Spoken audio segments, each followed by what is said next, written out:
Қайырлы күн, достар. Бүгін біз балық қуыратын боламыз. Ол үшін жақсылап балығымызды өзімізге ұнайтындай етіп турап аламыз.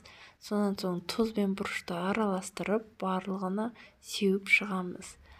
Содан кейін балықты 15-20 минутқа тұзы сіңгенше қойып қоямыз. Содан кейін бөлек ыдысқа 1 стақан ұнымызды дайындап аламыз.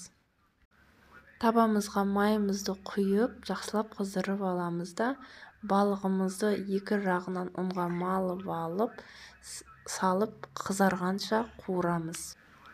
Жақсылап қызарып болған соң, екінші жағына аударып, екінші жағында жақсылап қызартып аламыз.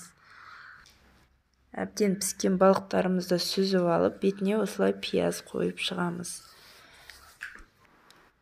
Пияз балыққа керемет дәм беріп тұрады. Осымен біздің балығымыз дайын. Жасап көріңіздер. Канал ұнап жатса жазылып қоюды ұмытпаңыз. Ас болсын.